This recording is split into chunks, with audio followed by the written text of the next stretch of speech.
Doctor Mohammad ইউনূসের যে London সফর, সেই লন্ডন সফরের অনেকগুলো বিষয় নিয়ে বাংলাদেশে আলোচনা সমালোচনা রীতিমতো তুঙ্গে।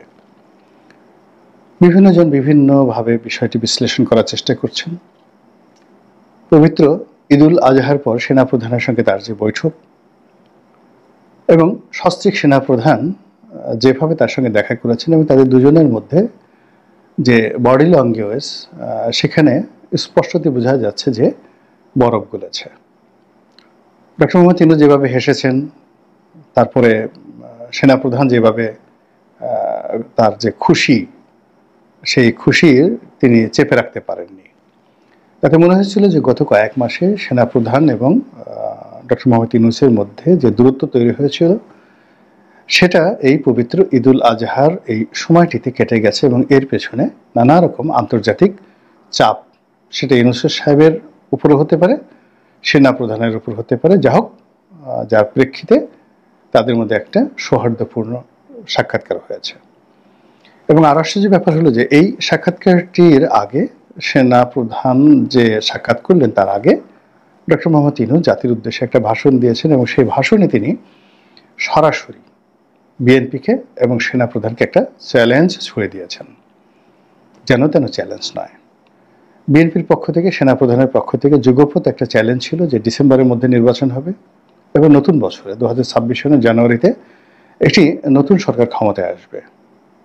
এটাকে একেবারে ডাইরেক্ট চ্যালেঞ্জ দিয়ে ডক্টর মোহাম্মদ ইউনূস বললেন এপ্রিল মাসে নির্বাচন হবে, প্রথম সপ্তাহে। তো কোনো ইফ নেই, বাট নেই, কিন্তু নেই। বিএনপি তো রেগে আমি আসছি, এটা কি ধরনের কথা? আবার অন্যদিকে সেনাপ্রধান এটার যে বিপরীতে যে প্রতিক্রিয়া দেখাবেন, সেই প্রতিক্রিয়া না দেখিয়ে তিনি বরং একটি সৌহার্দ্যপূর্ণ পরিবেশে ডক্টর মোহাম্মদ ইউনূসের সঙ্গে দেখা করলেন। এগুলি নিয়ে আলোচনা হচ্ছে। আবার এই আলোচনার পরে তিনি লন্ডনে যাবেন, সেখানে ব্রিটেনের যে রাজা, তিনি তাকে একটি পুরস্কার দেবেন। এবং যেহেতু ব্রিটেনের রাজা রাজকীয়ভাবে এই পুরস্কার দিচ্ছেন, এবং আপনি জানেন যে এই ধরনের পুরস্কারের ক্ষেত্রে, ব্রিটেনের রাজার যে কোনো পুরস্কারের ক্ষেত্রে ব্রিটেনের যেমন একটা স্বার্থ থাকে, তেমনি আমেরিকার একটা গ্রিন সিগন্যাল থাকে। আমেরিকা কোনো একটি মানুষকে যখন সমর্থন করতে চায়, বড় করতে চায়, তখন তারা 3-4টি দেশ দিয়ে এই কাজটি করায়। প্রথমত ইংল্যান্ডকে দিয়ে তারা একটা অ্যাক্রেডিটেশন দেয়, রাজাকে দিয়ে, যেটি আব্বাসীয় খেলাফতের সময় সেই খলিফার দরবার থেকে হতো। তো এমনি আমেরিকা যা চায় সেটাকে সিল্ড করার জন্য, সিলমোহর লাগানোর জন্য তারা ব্রিটেনের যে রাজপরিবার, সেই রাজপরিবারকে ব্যবহার করে। দ্বিতীয়ত তারা কানাডাকে ব্যবহার করে, আমেরিকা কানাডিয়ান গভর্নমেন্ট এবং পার্লামেন্টকে ব্যবহার করে। এরপরে তারা অস্ট্রেলিয়াকেও ব্যবহার করে। এটা হলো আমেরিকার একটা পলিসি। তো সেক্ষেত্রে তিনি এই সময়টাতে কি করেছেন আমি জানি না, কতটা সফল হয়েছেন তা তো আমরা হাড়ে হাড়ে দেখতে পাচ্ছি। কিন্তু ব্রিটেনের রাজা তাকে পুরস্কার দিবেন। এখন সেই পুরস্কার কি জন্য দিবেন বাংলাদেশের, মানে ডক্টর মোহাম্মদ ইউনূসের ক্ষুদ্র ঋণের জন্য, 3G থিওরির জন্য, নাকি তিনি বাংলাদেশে একটা মানে সফল গণবিপ্লব ঘটিয়েছেন এবং একটি বিপ্লবী সরকারের নেতৃত্ব দিয়ে 10 মাস এই সরকারটাকে চালিয়ে নিচ্ছেন, এই সফলতার জন্য আমরা কিচ্ছু জানি না।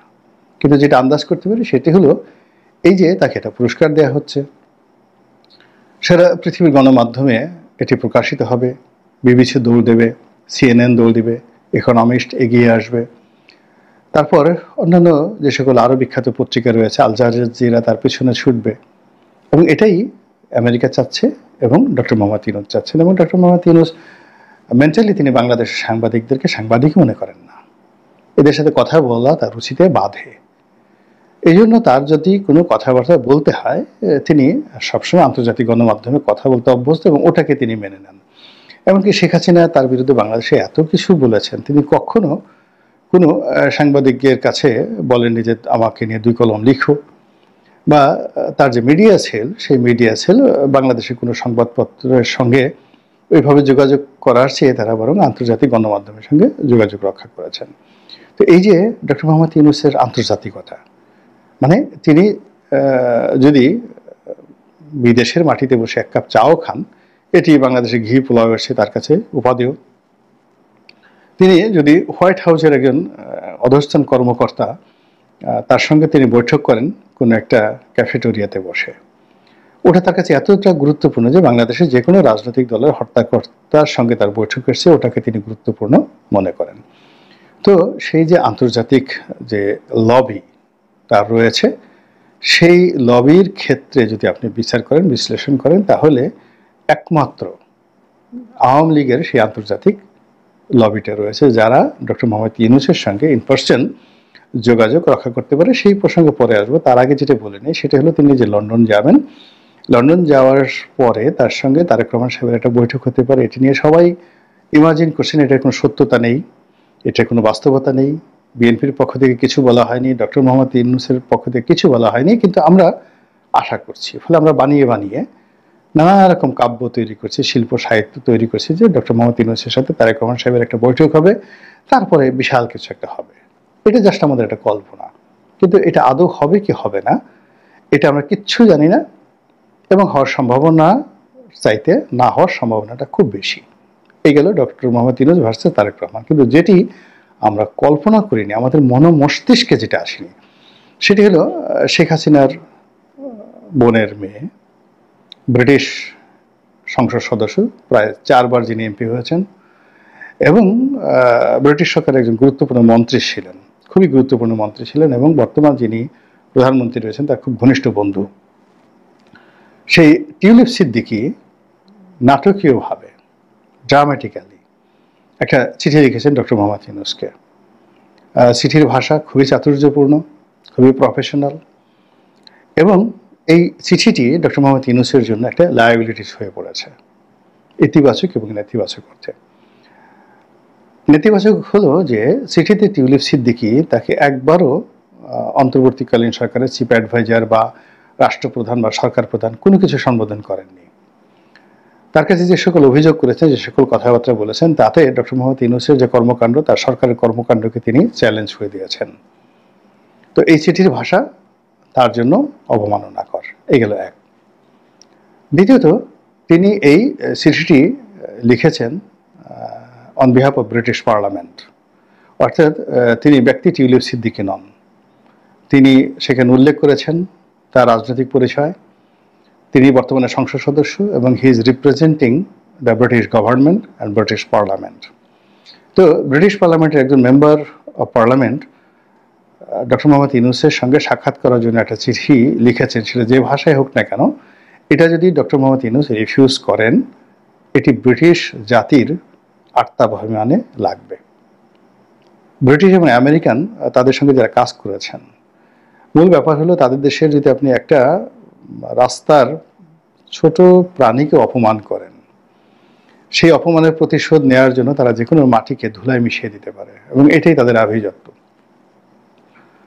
এবং যখন যে রাষ্ট্র ক্ষমতায় থাকে তারা সবসময় এইভাবে তাদের আভিজাত্য তারা ফুটিয়ে তোলে। যেমন দেখা গেল মুসলমানরা খুব যখন ক্ষমতাধর, তখন হাজ্জাজ বিন ইউসুফের একটা চিঠির মর্যাদা দেয়নি সিন্ধু রাজদাহির, এই জন্য তিনি সিন্ধু দখল করে নিয়ে গেলেন। আবার দেখা গেল যে গজনীর সুলতান মাহমুদ, তো তিনি ভারত আক্রমণ করেন একের পর এক।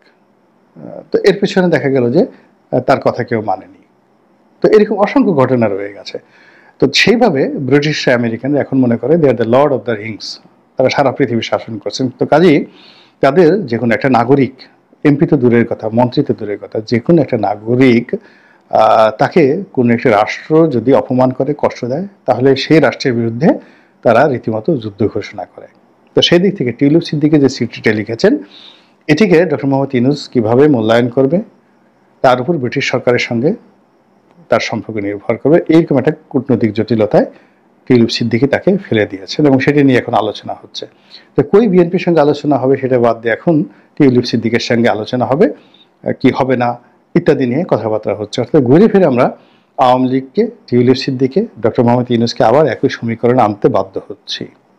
এবং ডক্টর মোহাম্মদ ইউনূসের যারা কঠোর সমর্থক, তারা নানা রকম ব্যঙ্গ করছেন। টিউলিপ সিদ্দিকী যদি তার কাছে পা ধরে মাপ চায়, কান ধরে উঠা বসা করে তার নামে, মানে ডক্টর মোহাম্মদ ইউনূসের সামনে, তো এইরকম কথাবার্তা বলা হচ্ছে, কিন্তু যেভাবেই আপনি বলেন না কেন আলোচনাটা তারেক রহমান ভার্সেস ডক্টর মোহাম্মদ ইউনূস এখান থেকে সরে গিয়ে tulip Siddiqui versus doctor Mohammad Yunus হয়ে গেছে। This is one.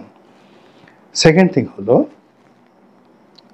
বাস্তবভাবে আপনাকে জানতে হবে, বর্তমান ফ্রান্সের যে প্রেসিডেন্ট ইমানুয়েল ম্যাক্রো, তার সঙ্গে শেখ হাসিনার ব্যক্তিগত বন্ধুত্ব সম্পর্ক আপনারা সবাই জানেন, এবং তার সঙ্গে ব্যবসায়িক সম্পর্ক, পারিবারিক সম্পর্ক সব মিলিয়ে ইমানুয়েল ম্যাক্রো সঙ্গে ডক্টর মোহাম্মদ ইউনূসের সম্পর্ক আছে। কিন্তু যখন শেখ হাসিনার প্রশ্ন আসছে তখন ইমানুয়েল ম্যাক্রো ডক্টর মোহাম্মদ ইউনূসকে ওভাবে সম্মান করেননি।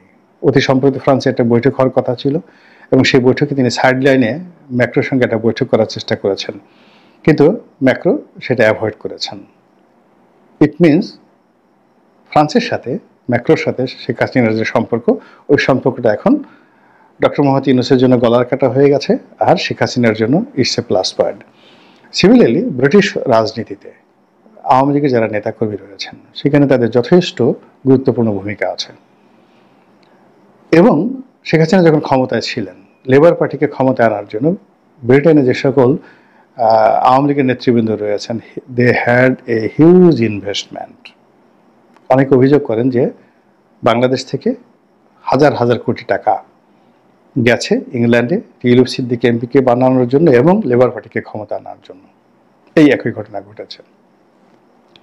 আবার অনেকে যেমন বলেন যে ডোনাল্ড ট্রাম্পকে ক্ষমতা আনার জন্য শেখ হাসিনা হিউজ ইনভেস্টমেন্ট করেছেন, সেখানে হিউজ ইনভেস্টমেন্ট করেছেন। তো হিউজ ইনভেস্টমেন্ট করার কারণে কি হচ্ছে, আপনি দেখেন জয় সেখানে 1 ঘন্টার নোটিশে আমেরিকাতে নাগরিকত্ব পেয়ে গেল। এটা সম্ভব না, আমেরিকার মতো জায়গাতে এটা এত ইজি নয়। এবং আমেরিকার মতো জায়গাতে যেখানে আমরা বলছি যে সে 10,000 কোটি টাকা, 20,000, 50,000 যে যার মতো করে 1 লক্ষ কোটি টাকা জয় পাচার করেছে, কিন্তু যেখানে ডোনাল্ড ট্রাম্পের টাকার লেনদেন নিয়ে মামলা হয়, যেখানে সামান্য একটু অ্যাকাউন্টিং গন্ডগোলের কারণে মার্ক জাকারবার্গ ফেসবুকের মালিক তাকে আদালতে দাঁড়িয়ে থাকতে হয়, যেখানে ইলন মাস্ককে ছিটকে পড়তে হয় ডোনাল্ড ট্রাম্পের প্রশাসন থেকে, যেখানে বিল গেটস থেকে শুরু করে অ্যাপেল তাদের বিরুদ্ধে মামলা হয়, তার আগে আদালতে দাঁড়িয়ে থাকেন হাত জোড় করে। তো সেখানে জয় বাংলাদেশ থেকে 1 লক্ষ কোটি টাকা সেখানে নিয়ে গেছেন, যদি সত্য হয় তাহলে তিনি এখনও কেন অ্যারেস্ট হননি, তাকে কেন জেলে যেতে হয়নি, এফবিআই কেন তাকে ব্যবস্থা নিচ্ছে না?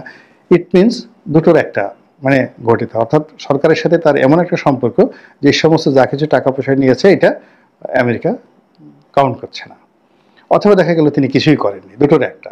সামহাউ আমেরিকাতে যে আওয়ামী লীগের একটা লবিং গ্রুপ রয়েছে এবং সেটা স্ট্রং, যা কিনা এখনো জয়কে সেখানে শক্তিশালী করে রেখেছে। একইভাবে কানাডাতে পুতুলকে শক্তিশালী করে রেখেছে। অনেক কথা বলা হচ্ছে কানাডাতে এত টাকা পাচার করছে ইত্যাদি ইত্যাদি, কিন্তু পুতুলের বিরুদ্ধে কোনো ব্যবস্থা তো হয়ই নাই, উল্টো তাকে WHO-তে একটা বড় পদে দেওয়া হয়ে গেল। তো শেখ হাসিনার সাথে আওয়ামী লীগের সাথে ভারতের সম্পর্ক, তার সঙ্গে সঙ্গে ফ্রান্সের সম্পর্ক, ফ্রান্সের পরে ইংল্যান্ডের সাথে তার যেটা পারিবারিক সম্পর্ক, এবং আরও একটা ব্যাপার হলো নিউজিল্যান্ড বা ফিনল্যান্ডের এক মন্ত্রী মেয়ে বিয়ে করেছেন শেখ রেহানার ছেলে ববি, এবং ফিনল্যান্ডের পুরো রাজনীতির নিয়ন্ত্রক ওই পরিবারটি। তাহলে কি হলো দেখেন, France, Finland, England, America, Bharat, এইগুলো যে রাষ্ট্র যার সঙ্গে পারিবারিক একটা সম্পর্ক আওয়ামী লীগ এবং শেখ হাসিনা গড়ে তুলেছে। এর বাইরে ভুটান যদি ধরেন, এখন ভুটানের যে রাজা জয়ের সরাসরি ক্লাসমেট, ভুটান দেন একেবারে কোনো দেশে যদি না হয় ভুটানের যে রাজা সেখানে তো সব কিছু তাদের আন্ডারে, জয়ের ক্লাসমেট, সরাসরি ক্লাসমেট, তারা একসাথে পড়াশোনা করেছেন হার্ভার্ডে। এই গেল ভুটানের কথা। মধ্যপ্রাচ্যে যান, বাদশাহ সালমান, আপনার মনে আছে বাদশাহ সালমানের যে ছেলে মোহাম্মদ বিন সালমান, যিনি এখন সারা বিশ্বের সবচেয়ে ক্ষমতাধর ব্যক্তি, তিনি এই শেখ হাসিনা যদি ক্ষমতায় থাকতেন তাহলে এই ওনার তো পতন হলো তো 2025 সনে, এই 25 সনের জানুয়ারি মাসে বা ফেব্রুয়ারি মাসে প্রিন্স সালমানের বাংলাদেশে আসার কথা ছিল, এবং দেয়ার ওয়াজ হিউজ সাউদি ইনভেস্টমেন্ট, তারা এখানে রিফাইনারি করা থেকে শুরু করে সব কিছু করার একটা প্ল্যান ছিল, এবং it's is a personal relationship between Sheikh Hasina এবং যাকে বলা হয় সৌদি আরব। কাতার, এই যে কাতারের যে বর্তমান আমিরের যে বাবা, তার সঙ্গে শেখ হাসিনার ব্যক্তিগত বন্ধুত্ব, তার পার্সোনাল ফ্রেন্ডশিপ, আই নো, আমি সাক্ষ্য দিচ্ছি, চ্যালেঞ্জ দিয়ে এটার সাক্ষ্য দিচ্ছি।